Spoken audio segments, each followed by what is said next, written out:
Good afternoon, members. It is now 2:30 p.m. Our scheduled time to start. We have also formed a quorum, so I call the meeting to order. Item 1, confirmation of minutes. So far, members haven't raised any comments on the minutes of the 20th meeting. I'll deal with it before I will deal with that first before I deal with your point of order. No, Dr. Kiki Kwok.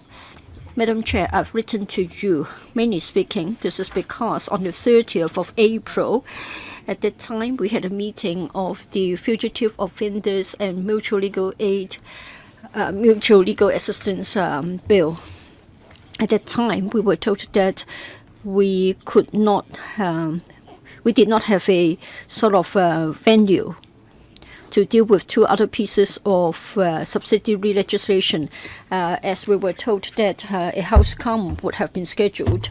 Well, I find it strange. This is because for a House committee meeting, we would have a dedicated theme to hold a special meeting. So you didn't follow any conventions or rules, and you had your own way. So I just wondered if you're breaching the conventions of the House Committee. Let me finish first, Madam Chair. So today I would like to deal with this item, but you haven't included this particular point, not under the AOB. So I want to know what has happened. Mr. Jeffrey Lam, what is your point of order? I don't think it is a point of order. I don't think Dr. Kwok's point isn't a point of order. Please switch on his mic. Yes, please switch on his mic. I just want to remind you, Madam Chair, the point raised by Dr. Kiki Kwok wasn't really a point of order. So please follow our rules in dealing with that point. All right, Jeffrey Lam raised this point. Dr. Kiki Kwok, prior to the meeting, you wrote to me. I've replied before the meeting. First of all, I made it clear in the letter your allegation was wrong. First of all, I didn't reserve a time slot. You said that I blocked the time slots, preventing others from having meetings. If you have read my reply, I've made it clear. Well, in particular, at the last House Committee meeting on the 26th of April, in relation to the Fugitive Offenders Amendment Bill, in relation to the fact that at the first meeting, the chair wasn't elected, members raised their concern. Well, before members raised their concern at the House Committee meeting, Dr. Junius Ho wrote to me saying that in relation to the failure to elect a chair at the first meeting, he commented on it. I've also read in the papers that there was a call to deal with the matter. So as the chair of the House Committee, I anticipated that we might have to call a special meeting or we had to deal with the matter. I merely consulted the Secretariat as to whether there were vacant time slots. So it's not a matter. It is not true to say that I held up the time slots. So I have dealt with the matter. Madam Chair, what is your point of order? Well, I fully understand what you were talking about. My point was on what circumstances you decided to hold a special meeting of the House Committee. If you like meetings, if you like to have a meeting with Junius Ho, so be it. But then for you to convene a House Committee, shouldn't you have consulted the views of the majority of the members before you asked the Secretariat to reserve a slot on the 7th of May? For the details, if you're interested, I can take them up with you after the meeting. As the chair, for me to make inquiries about time slots, I think it is reasonable. There's no need for me to have a debate with you. Claudia Mo, what is your point of order? Well, you have a special meeting of the House Committee, so it's something extra. Just now you said that it was because members raised their concerns with a particular matter, so you would like to deal with it. But wouldn't it be the right thing to do to issue a letter to consult the majority of the views and have their consent? It's up to you to make a decision. It is very rushed.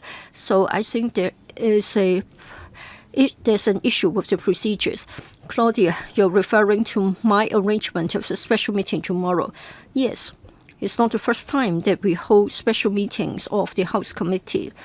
I think for other panels and bills committees, I think they have also been having special meetings. As I have said, I think we need to find a feasible and workable time slot so as to prevent clashes of meetings. That's the first point. Second point is that we have to find out when we have to sort out the matter. Earlier on, 40 members wrote to me saying that I have to deal with a particular issue. I believe that it is more appropriate to deal with it within the week. As to the details about tomorrow's special meeting of the Housecom, it's better for us to deal with them tomorrow. Yesterday, I gave a reply to Dr. K.K. Kwok because he had written to me. I merely told him that things weren't as he alleged. I was merely having an inquiry. Mr. Edichu, what is our point of order? Mr. Edichu, I haven't finished. Your point of order has been addressed. Mr. Edichu, would you like to speak? Let Mr. Chu speak first, and then I'll give the floor to you. You need to queue up. Madam Chairman, for a special meeting tomorrow, I don't think you can leave it till tomorrow to discuss why it has to be called and then deal with the destructive consequences. You are leading the members in breaching the rules of procedures. You've only got one line in the notice saying that 40 members have co-signed a request. What is the consequence? Will the powers of the Bills Committee be snatched or grabbed, taken away? The legal advisor hasn't told us anything about it. So are you leading us down the route of taking away our powers? You have to clarify this. You can't, at your own discretion, choose your own time slot. It's up to you to do whatever you like because there are dozens of you, and you can even have a meeting on Sunday. You are not following any rules or conventions at all. Mr. Chichi, when I received the letter, I carefully considered the matter, and then on the same evening, I asked the Secretariat to issue a memo, a circular, to say that there will be a meeting. Well, I think in the past, many members were quite late in asking for items to be included. Usually we have a deadline on Tuesday and then we have a meeting on Friday. But then I got it on Tuesday evening, but then bearing in mind that we had a public holiday on Wednesday, so I didn't have it for today's meeting, and that's why I have a special meeting on Saturday. As to the points that you raised, I think tomorrow we have more time for a discussion. Earlier on, from Mr. Dennis Kwok, I have received a letter. And a number of you have raised a series of questions, including those just raised a moment ago. I'm asking the Secretariat to look at them carefully. I promise that I will be issuing a written reply to you prior to the meeting. I believe that it will be ready within today so that you can have it ready for tomorrow's meeting. Dr. Chang Chung-tai, members haven't finished the questions in the first round. I can't allow too much time on this topic. I think it's better for the questions to be reserved for tomorrow's meeting. I have to draw a line. Yes. You called my name. Well, I will draw a line. The names are being shown on the panel. It's out of order. I think he should have a go first. Yes, Dr. Chang Chung-tai. Thank you, Madam Chair. The way I understand the House rules, yes, indeed, you have the prerogative to choose the time slot, but the convention is that by 5 p.m. on Tuesday, a member may suggest an item. But then, as to the joint letter from the pro-establishment camp, the fax was sent out at 7:07 p.m. So it has passed the expiry. And does it mean that you can be flexible about the 5 p.m. deadline because it was faxed at 17:07 hours? Well, if I got it before 5 p.m. on Tuesday, I would certainly have it down on the Friday meeting. Had the members co-signed letter prior to 5 p.m., reaching me, then I could have put it in today's agenda. Why not next Friday? Well, there's an urgency here, so I've chosen to call a special meeting, and I also believe that it is better to have it within this week. Dr. Helena Wong, you personally think that it is urgent, but does it mean that all members share your view about the urgency? You would like to have a special meeting. Shouldn't you have consulted the views of the members here, first as to its urgency or otherwise? Second, what about the legal points? Have they been sorted out? Is there a need to have a meeting on Saturday? There wasn't a chance to have a discussion. You didn't even ask us whether we were available, how much time we have got, and how many will be showing up. You personally made the decision. You didn't consult us. So you alone have to say. We don't even get the justification as to why we should be having a meeting. You are getting more and more authoritative. Well, as to the case of other panel chair, we'll take into account the actual circumstances. Well, my understanding is that they don't consult members on each and every occasion. I'm just following the practice. Dr. Fernando Jiang, well, some members would like to ask the House Committee to follow Rule 75(8) to issue guidelines to the Bills Committee. Of course, you are the chair of the House Committee. You have the prerogative to decide whether to have a meeting or not. But then it itself is most controversial. And then, what about the legal basis? Has it been established? I think, again, it is controversial for you to call a meeting so hastily. And yet, we are still unsure about the legal basis. We don't even have something, a paper, from our legal advisor. So there isn't any advice for us. We haven't got a paper, and yet we're going to have a meeting and there will be an argument. There will be a debate. This is most inappropriate.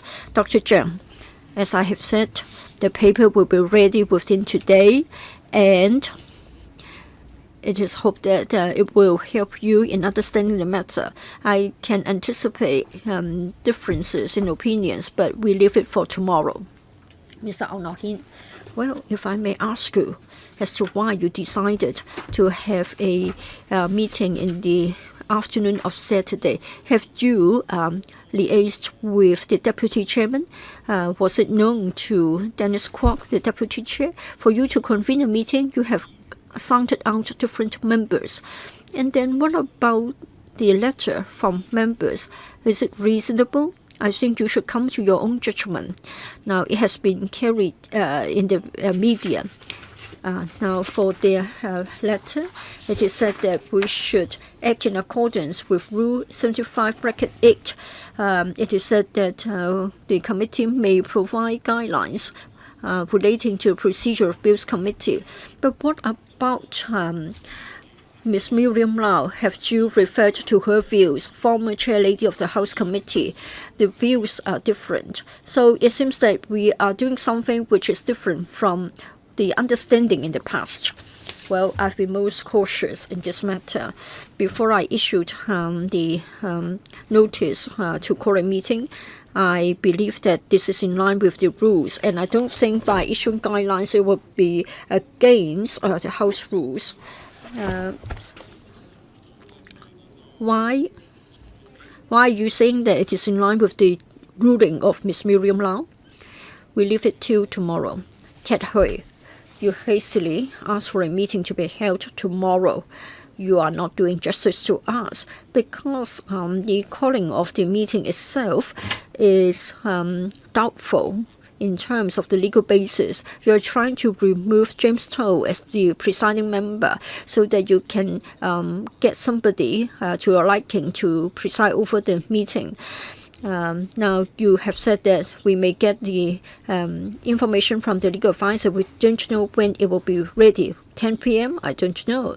Now, you think that it is urgent, but without the legal basis, that particular Bills Committee is still alive and it is about to have another meeting and it is going to elect a chairman, I think we can leave it to the House Committee meeting next week. So I urge you to cancel tomorrow's meeting and then we can deal with it next week. I'll respond to you, Mr. Hui, later. Mr. Leung Yu-chung, you keep saying that the business for today's meeting, for tomorrow's meeting, will be discussed tomorrow. So you are presenting a fait accompli. We are going to have a meeting tomorrow, but members have been questioning the legal basis for holding the meeting tomorrow. If we don't talk about this today, then there's no chance to discuss the issue. It's true that other panels have also held special meetings, but the question is, it's important to consider whether the availability of members. You are not choosing an ordinary time slot. It's a very special one, because usually we would have a meeting on weekdays, but this time it's in the afternoon of a Saturday, and it's going to last for 4 hours, from 2:30 to up to 6. Have you considered whether the members could afford to attend such a long meeting on a Saturday? Mr. Wu Chiu, why? Whether we are talking about the ESC, PWSC, well, even if it's just a gesture, if we want to hold a special meeting, we'll ask for members' indication of availability. Even if it's just a gesture, you do it. But this time, this gesture is done away with. You don't bother to put up a gesture. Well, we cannot question your authority because you have the power to do this. But chairman should be fair. You don't even bother to act as if you are fair, and you are not going to observe due process. So you are not allowing members to have a discussion according to our rules. This is most unacceptable. Mr. Chen Chi-chin, you said that we have had many special meetings of the panels or the House Committee, but there should be a notice, there should be consultation and a discussion on whether to hold a special meeting or not. You said that the letter was sent late, otherwise it would be put on today's agenda, and then we can have a discussion on whether to have a special meeting. So is it that the agenda for tomorrow's meeting is to discuss whether we are going to hold that meeting? But we don't know whether members would be free to attend the meeting. It seems that it's an extension of today's House Committee meeting. We should hold a special meeting to discuss whether we should accede to the request in the letter to have a special House Committee meeting instead of having a substantive discussion of the matters suggested in the letter. I have to respond to members. Mr. Wu Chiu-wai, he said I have not observed a procedural propriety. I have to refute this. I have been working in accordance with our past practice. As I've said, when the letter was sent to me, the deadline for today's items submission had passed. But since the request is about the Fugitive Offenders Amendment Bill, and then next week we are going to have another Bills Committee of the Fugitive Offenders MLA in criminal matters. So if we do not have a meeting within this week, the next week's Bills Committee meeting may be affected. And there are other questions about legal basis. We are going to have a debate tomorrow, so I'll leave the discussion to that meeting. Next, Report by the chairman on the meeting with the Chief Secretary for Administration. Well, this is a regular meeting. I have drawn the line already. In respect of the Fugitive Offenders and Mutual Legal Assistance in Criminal Matters Legislation Amendment Bill 2019, on that day, during that meeting, the Deputy Chairman, Mr. Dennis Kwok, expressed his views. Deputy Chairman, because members are already talking about the business of tomorrow's meeting, I don't think it's right to handle tomorrow's business now. Please respect my decision. Mr. Kwok, what's the point of order that you want to raise? Mr. Lam Chuk Ting, please don't speak on the meeting tomorrow. Yeah, I'm talking about today's meeting. Please don't interject. I didn't speak a moment ago, but I listened very carefully that you would allow Mr. Claudia Mo to speak in the second round. I heard that very clearly. You are chairperson of the House Committee. Does that? Well, would you honor your promise? I'll allow her to speak before the end of this year. I will. But not now. Not on this particular matter. Deputy Chairman, if you don't have any report to make, I would report my meeting. Mr. Chen Kim Po, calm down, please, colleagues. I want to say that I have to call the Finance Committee to order at 3:15 p.m. And then otherwise I will not be able to consider the item on Kudong, which would involve $30 billion. So perhaps we can reconvene this House Committee at 7 p.m. and we'll give all members ample time to discuss the matter. Well, in view of the time arrangement for House Committee and the FC, I would leave the discussion on that particular business item to tomorrow's meeting. Are you going to speak on today's meeting? Yes.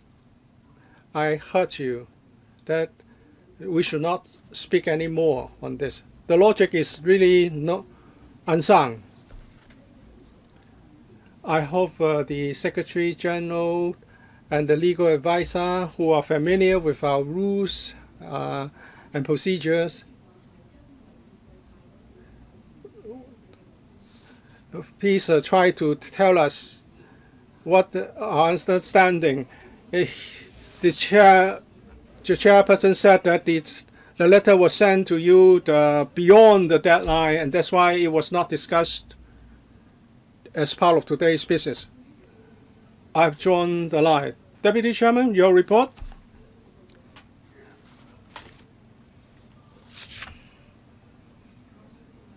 I've already drawn the line.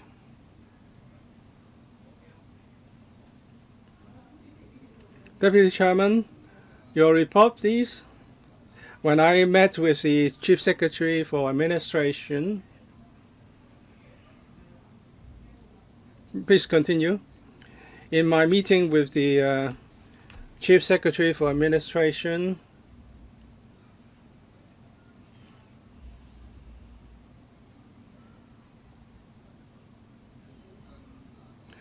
I told the Chief Secretary for Administration, please continue.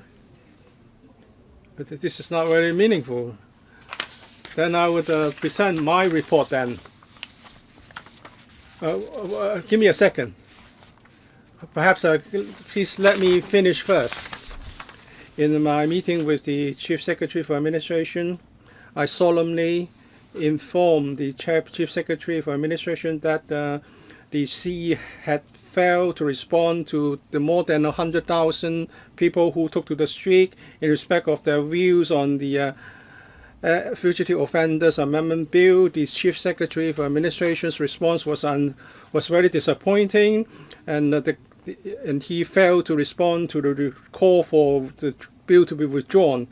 So the more than 100,000 people who took to the street and their views have been ignored, and the administration has failed to respond to the concerns expressed by the international community, and this is in itself has caused a negative impact on the government. I've asked the CE to make a report to us in due course. I told the Chief Secretary for Administration that the suspect in that case might be released by the end of October, and that this council should expeditiously scrutinize the bill and pass it into law so that the administration can talk to the Taiwan authorities in respect of surrounding of the fugitive.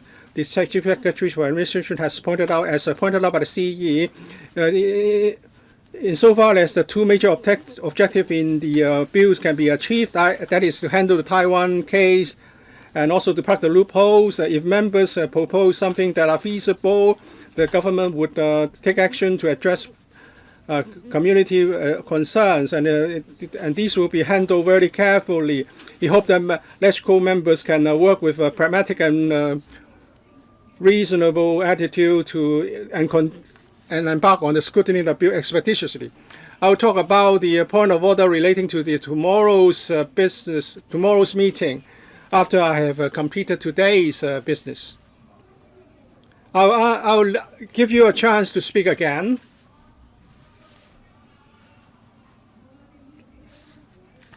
Ms. Quadimo, please return to your seat.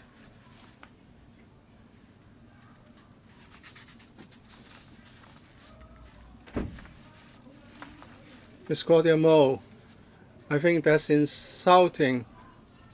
That's an insulting remark. Please return to your seats. Members, please return to your seats. I did promise you to speak again. Please return to your seat.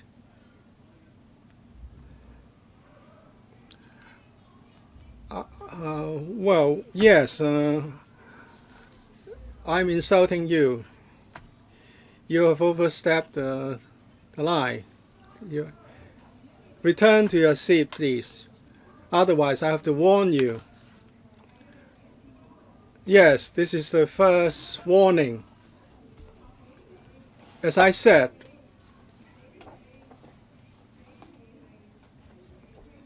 you will be allowed to raise your point of order.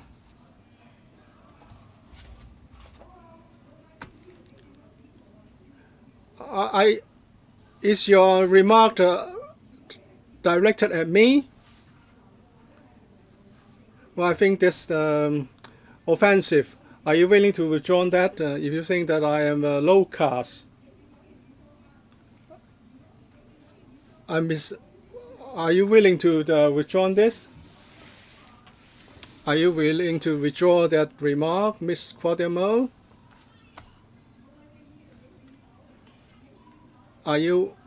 I'll switch on the mic.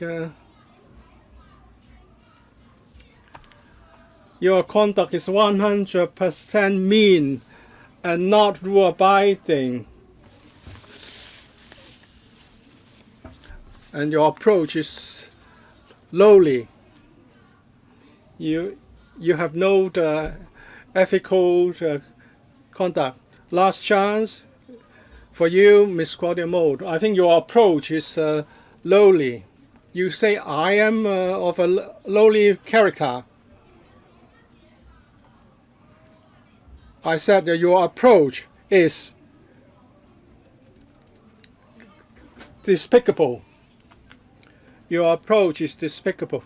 You accuse me as being despicable, as Quadimo is unwilling to withdraw that offensive remark. I have to ask you to leave the meeting venue. Well, I'm not going to leave. You might try.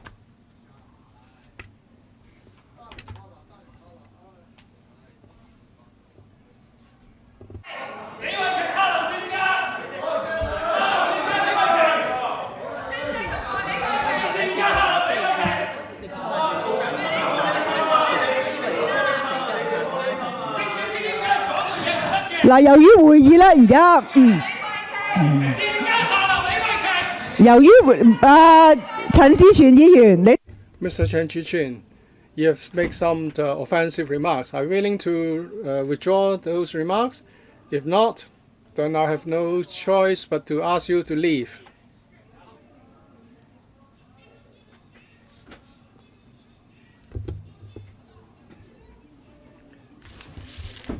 It's already past 3 p.m.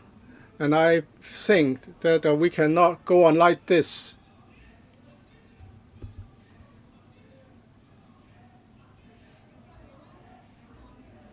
The meeting is now suspended. Meetings adjourned.